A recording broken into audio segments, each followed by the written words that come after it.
and welcome to today's podcast, Breaking the Silence, Dalit Women and Everyday Struggle. I am Zehra Naqvi, the Senior Research Associate at South Asia Research Institute for Minorities. Our organization works to support and raise the voice for marginalized communities across the South Asia. Today's discussion focuses on daily challenges faced by Dalit women who often experience discrimination not only because of caste but also because of the gender and class. Despite the progress, they continue to face violence, exclusion, and the barrier of equal opportunities. Through this conversation, we hope to understand both their struggle and their strength, and how to highlight why it is important to view gender equality through the lens of caste. It is my honor to introduce the distinguished speaker, Dr. Sheetal Kamble, a Dalit feminist, researcher, and activist from India. Dr. Kamble focuses deeply on empowering Dalit women and understanding how violence and discrimination continue to shape their everyday lives. Thank you so much for joining. We are looking forward to hear your insight. How are you? Thank you so much to inviting me for such an interesting platform, actually. Yes. Thank you so much. To begin with, could you please share with us a little bit about your personal and academic journey? What inspired you to focus your research and activism on Dalit women's struggles? Good evening to everyone. I'm Dr. Sheetal Kamble. I did my PhD from Tata Institute of Social Science and basically on violence. So looking at the two things, one is my personal journey and the second is an academic journey. Personal journey, it is very close to me. That is, I belong to the Dalit. And everybody knows who is a Dalit. Dalit is an ex-untouchables in India. Their shadow is impure. Their body is impure. They are the impure people in this India, and they are no. They are only the service provided for the society. That is our idea, and that is our social status actually. So I have a very good conversation with my grandmother, and she used to tell so many stories and all about how it is untouchables we face in our early childhood, in even after the puberty age, even the adolescent age. So she was continuously telling the story. One thing, and another thing is that I am the witness of that because my grandmother was struggling to get the justice because she was fighting for the atrocities in village. And she's an uneducated, she doesn't know how to handle these cases, but she was continuously asking for the social justice. This is the one thing is giving me so much inspiration from my grandmother, that is the caste is a very social and cruel evils in India that I know. The second thing at that time, after my Master of Social Work, I joined as a special set for women and children, Commissioner Office Mumbai. That was a field action project of Tata Institute, and that project was actually working for the violence. And I was dealing the domestic violence, rape cases. Every time the molestation cases were happening, sexual harassment at workplace, that cases was happening, and I was dealing that cases. And that time I realized the social intervention is very important to give the support to the survival in that situation. That is the only two things give me so much things to understand the journey to go ahead to work on these issues. But in spite of that, in 2006, there is a very important and very significant, it's not a significant case. Earlier, it wasn't a significant so much cases. But one case, what is very significant for me, because I was directly or indirectly engaged in that case, was the Khairlanji case in Maharashtra, particularly state of Maharashtra. And it was a rape case about Dalit women. It was an atrocity about community. And that was a very, so it's a very shocking things for me that first time I was handling that caste-based violence. And that's giving me an insight that how can I look at how can I ignore the caste in the discussion of the violence situation. That was a trigger me. And after that 2007, 2009, I was continuously having the dialogue with the people. And that time I realized no one is talking about the violence. Everybody is talking about the gender-based violence.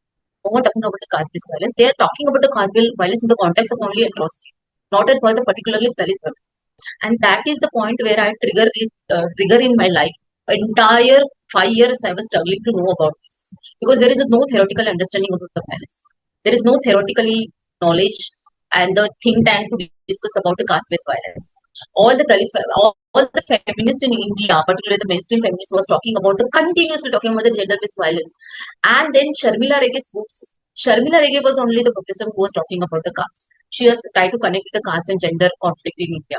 And that gave me all time. And there is a last meeting with Sharmila Rege that gave me so much things to understand the caste-based violence. Against the Madness of Money, that was a book. Give me insightful learning to understand the caste-based violence. And caste-based violence is not a new thing in India, actually. There is a history. But in my context, I want to work on that. And that is the reason I just decided to work on the caste-based violence. I decided to do the PhD in caste-based violence. Another, unfortunately, I didn't get the professors or guide from the university because they have most of the professors said this is not our expert areas because people are working on gender-based violence. Only my professor was a Meena giving me so much supportive. Okay, just do it because you are.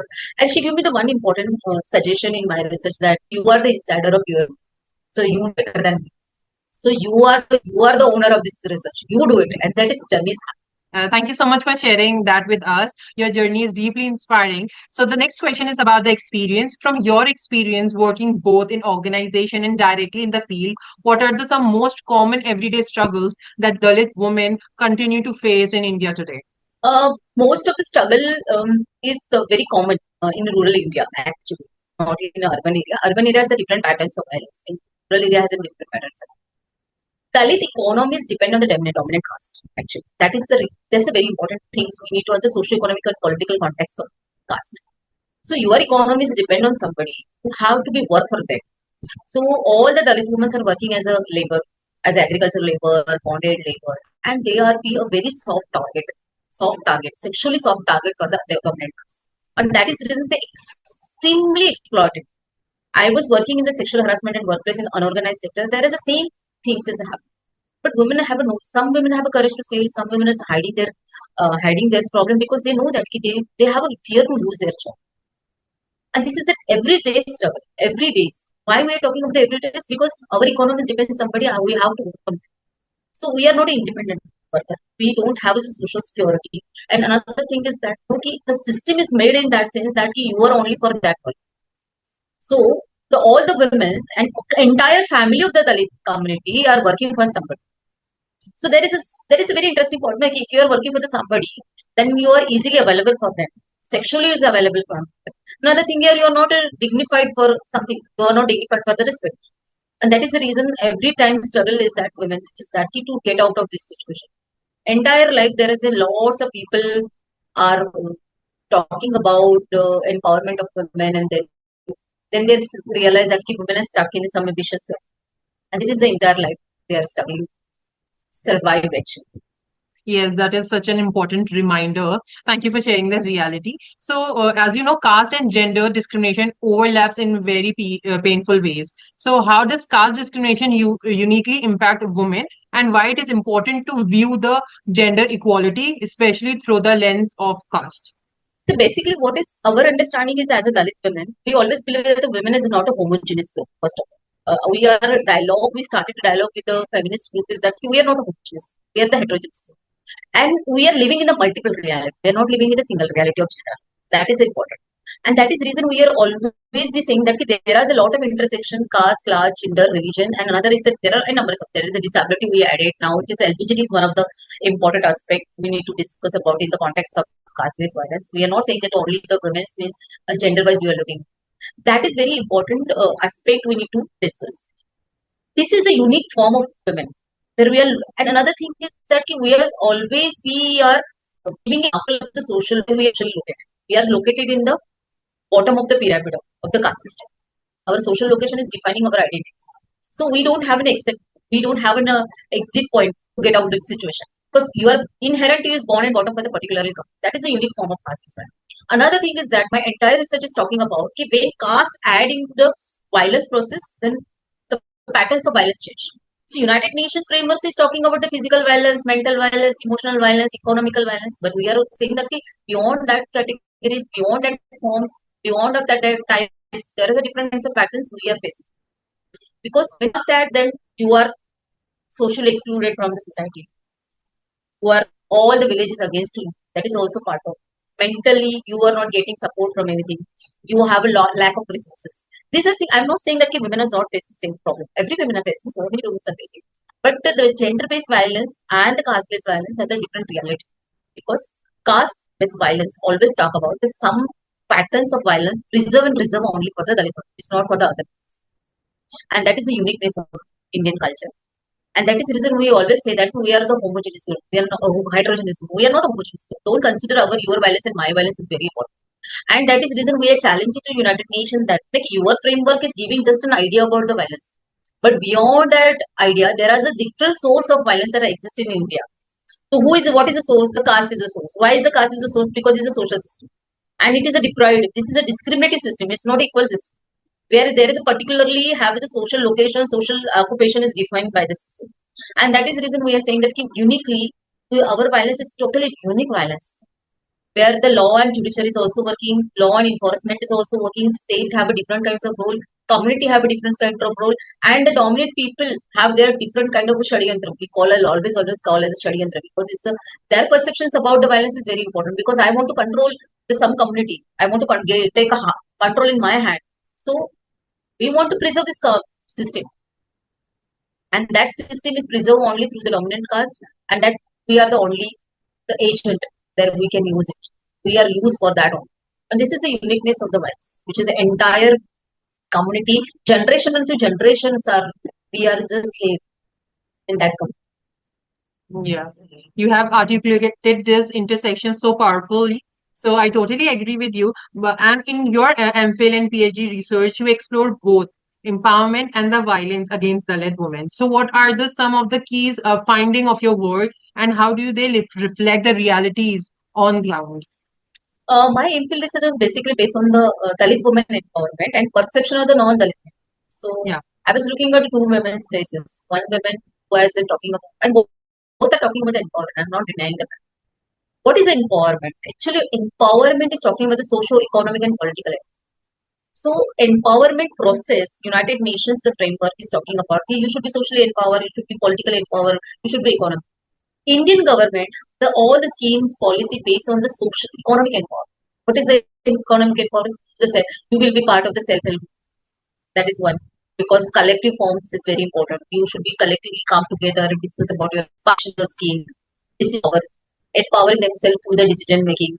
These are all things are already decided. But when I start doing the research, there are two important things I observe. One thing that the women is talking about the social they're not talking about the economic empowerment. Social empowerment, they are saying talking about the social boycott. They are talking about the social isolation. They are talking about the social discrimination which is happening in India. We have a different self help. One self help group is only from the Dalit community. Some groups are only for the particular community. The community wise division of the self help are good for them to provide the services and everything. But there is no social interaction with other groups. There is no social interaction with other women. Because, and that is a discrimination forms. And all the times that women talking about we are talking about the social empowerment. And one entire research is talking about this. The caste is a barrier for empowerment. The certain rules we are not following. Even within a community, within a village, we have a 7 to 10 self-help group which are the based on the different community. But we are not coming together. We are not interacting with each other because our caste system is not allowing to discuss. Other thing is that there is a perception always change in a dominant caste is that mainstream feminist women are thinking about, and women, those who are part of the self-help group, those who are part of the empowerment, they are thinking that empowerment is only possible through the political participation. Here the women are struggling for the social empowerment and dominant caste is struggling for the political empowerment. So between that is only government is thinking about the economic empowerment. All the three different aspects we are want to connect with each other. It's very difficult task. So my understanding is the social empowerment is possible through the education. Social empowerment possible through the social emancipation. Social transformation possible through their participation. But the majority of the Indian women are not participating, not participating in any government scheme. They are not participating. They are not part of the panchayat committee. They are not a part of the village affairs. And then they are saying that we are not a part of the community. So how can we look at ourselves as we are involved? And they're saying the self-help group is giving some direction to saving. They are giving some direction to empower through the economically. The social empowerment is important, and the caste is a barrier for the empowerment because all the time the women, those who are more vocal in the Dalit community, is more targeted in society. This is the reality. And this is the reality that women is more vocal about the rights they're targeted in society. Because other women are not. And others women, and another thing is very important in empowerment processes, do we have a respect or dignity in the society? If I don't have every time you are questioning about my character, you are questioning about the chastity, you're not deciding, you are not considering our as a human being. So how can you look at an empowerment? The empowerment process is then fail. So then this is what is the lacking in the empowerment process? We are not looking. We are looking at the empowerment that how can we make a dialogue with each other? Somebody should listen to my position. Somebody listen to my rights. Otherwise, whatever the government is giving, that is giving. That's not a problem. But where is an interaction? Where is a dialogue? So feminist group, where entire discussion is all about that. Ki we want to start dialogue. Just to listen. We are not saying that ki you should be agree or disagree with our problems. We are saying that you just listen, because there is only one place of village, no, where you can listen, you can participate. Without listening, without interaction, how can you expect in the participation in the process of empowerment? And that is the reason we are looking at the social empowerment particularly. Right now, our entire discussion is also happening, and these women who are making them themselves. So how can we start this? So social empowerment is based on the democratic values that we already clear. Democratic values is based on the human rights. It is our fundamental rights. So this is the now women are come up with the Dalit women come up with the discussion that we want empowerment, but we want empowerment basis based on our democratic values. Yeah. If democratic values are not denying our rights, that fundamental rights is always be considered as a human being, that's okay. And that is enough for them. Yeah. So social empowerment is right now the process we are handling. Our women are conducting the sessions on the democratic values, constitution. They are more aware about the constitution. They're empowering their adolescent girls also on that context, how it is. And then we are saying that how we look at your empowerment. And important last things I just want to mention here is very important that in policy and programs now, no one considered the Dalit ideas. No one considers Dalit groups. All the people or external people are thinking about their problem and making the policies. The Dalit women's already the concept, their understanding about the empowerment has not been considered in the paper. Yeah. And that is the very hurdle. And that is the reason our women are we have group of Dash Charitable Trust. We are working on that empowering women process, and every women in our village they have the democratic values sessions for adolescent girls to give them some idea about how it is, how can you challenge the system through the democratic ideas, through the constitution. That is our whole concept. That I learned from my field research actually. Yeah, exactly. Thank you so much for sharing those findings. Your insights makes these issues so much visible to us. Finally, the last question, as we think about the way forward, what step, policies, and community action or education do you believe are most crucial in addressing caste-based violence and empowering Dalit women today? Our understanding is that we don't want to make some new system already, new things in society. We all already said that society is enough for us to discuss. So in the policy making, we already have women's National Women Commission. In that commission, we are creating space for that.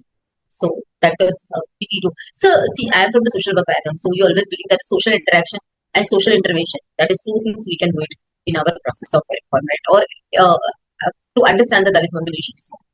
So we already have some system in government sector. One is the National Women Commission. So National Women Commission, we are creating one platform on the context of Dalit. See, India, we see categories of social categories, whereas the Dalit, Adivasi, is a tribal, and the minorities. We are in the same page to understand that the National Women Commission, who are working for the whole women, where there we can create one space. Another thing in the policy making, there is very interesting point that no one is right now, last 10 to 15 years, no one is talking about the policy and program. Mostly people are talking about the Atrocity Act. But within Atrocity Act, my research of Dalit women, we are creating the Dalit women centric intervention. Dalit women centric point. Because women are weaponized in the violence situation. And that violence situation affect the whole entire family. That is the actually patterns of violence. So we are saying that we want to start with a policy which is atrocity in cases where we can be intervention on the basis of women idea, women's law. So that is we are doing. Another thing is the way forward. We always ask the United Nations for last 20 after 25 years. United Nations right now they accepted the fact that there is a different kinds of violence exist in the world, and within that they consider the racism, they consider the race-based violence, they consider the gender-based violence, they consider the armed struggle, they consider the war-related violence, and within that our intervention in that process we are looking at how we can get it that caste-based violence is one of the sources of violence, which is the systematic violence. So United Nations framework is in after 25 years they accepted the fact. So that is very good thing for us. After my PhD, I write about the way forward chapter, giving the certain idea.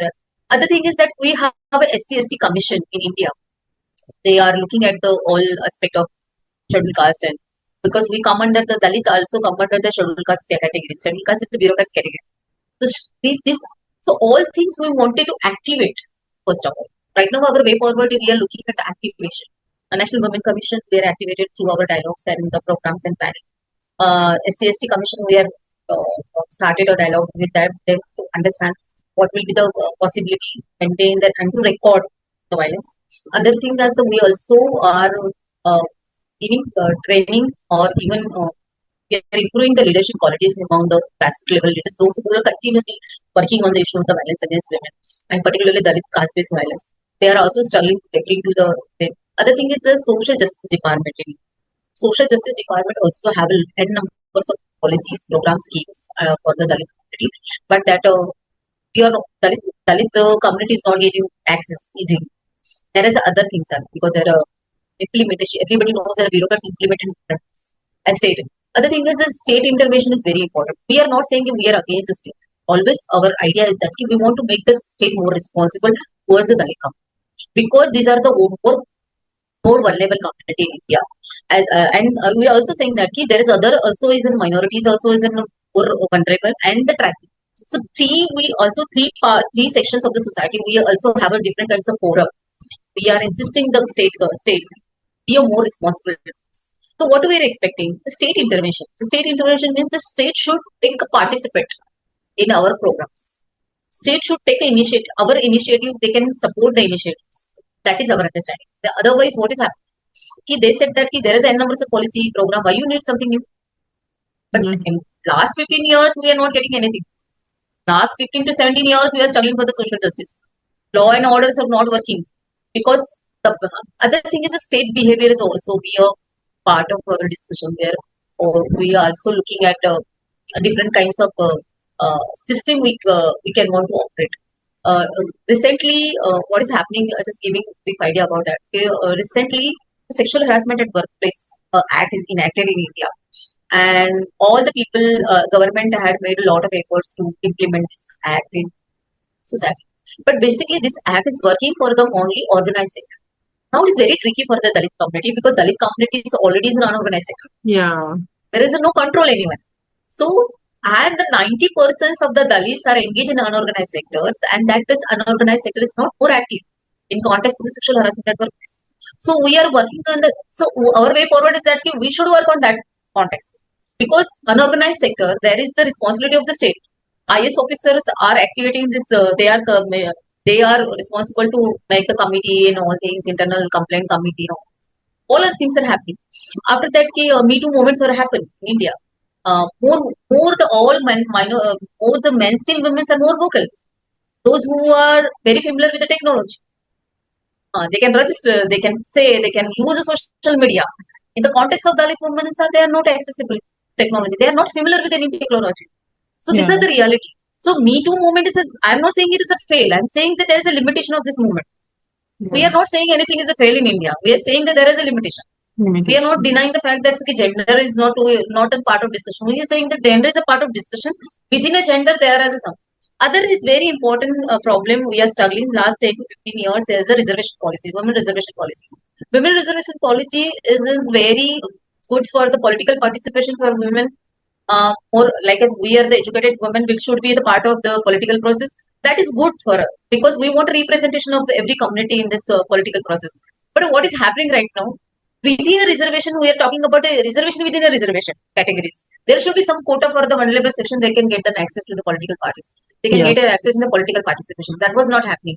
So, first struggle is that women's policies or women's reservation is not considered, and when they are want to consider, there is a different dynamics.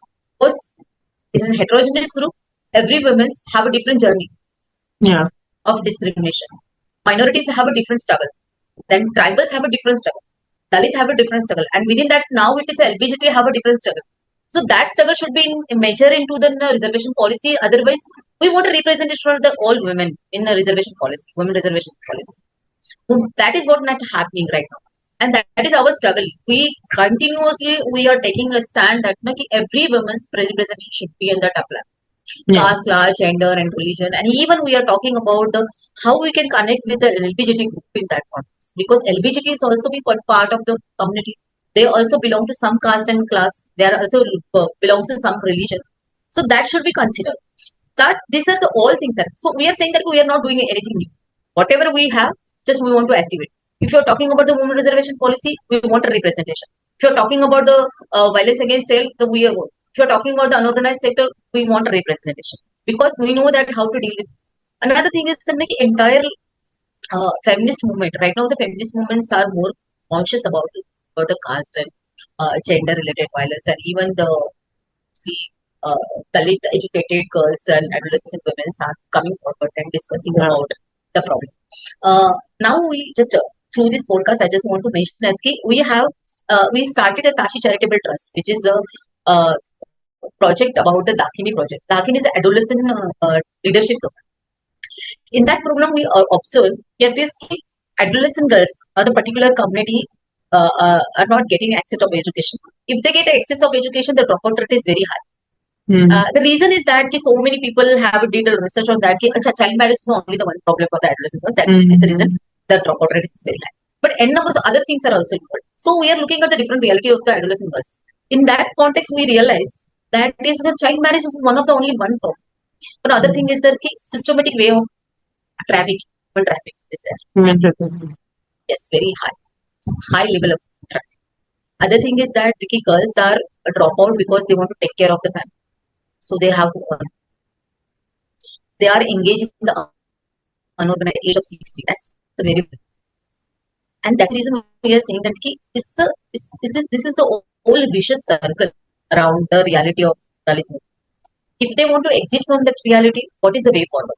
We always mention in our training program, if you want to emancipate yourself, education is one of the source.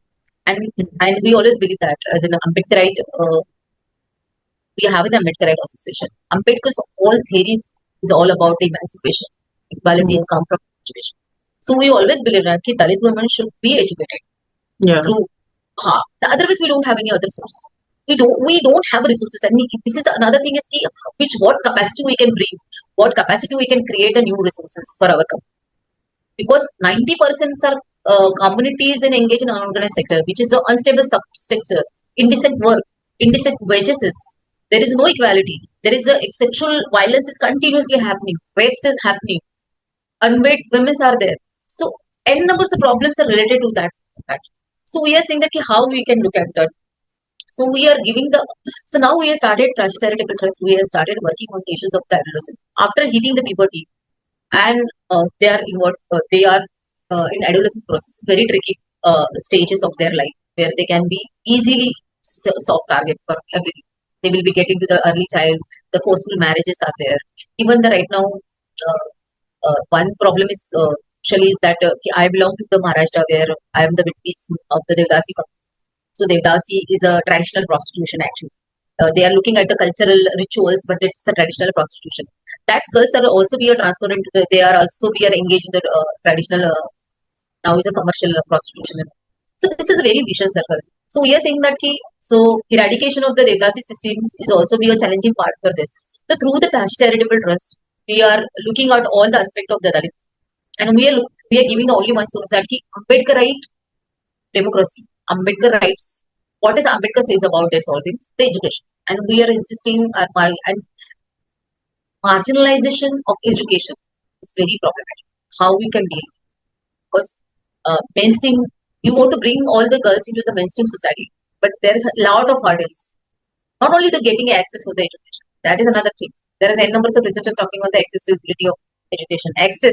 Giving access is not easy, but getting out of the situation is the struggle for them. Getting out of the school, getting out of the home, it's very difficult. So I was saying that look at the whole situation, and that way we can so democratic values are giving them more power to them, empower themselves. One power is that constitution is rights talking about the irrespective of caste, class, gender, you are. So and then we can connect all our sustainable development, which is development goal of 4, which is talking about the education. Development goal 5th is talking about the equality. 10th is there. 16 we are also saying that is the governance, interference of governance. institutions, creating institutions. That we are giving you all the details and conducting a training program about yearly with the adolescent girls, because we know that adolescent girls are the in are the future of women. That's women. They become one day they will become a women, so they should know everything. So giving rights on the basis of Ambedkar idea of education. That is our whole work is based on right now. Caste charity. This is the whole things. Thank you for inviting me this interesting podcast. Yes, that's a powerful call to action, Dr. Sheetal. You have defined it so well. Thank you so much for your powerful insight with us today. Today's conversation has reminded us that fighting for equality is not only about dismantling system of caste and hierarchies, but also amplifying the voices of those who have been silenced for long. Very much thank you to you for your time. Until next time, I'm Zehra Naqvi, wishing you well and looking forward to have you in future events also. Thank Thank you you so so much. much. Thank you so Thank much. you so much. Bye. Take care. Bye. Take care. Bye.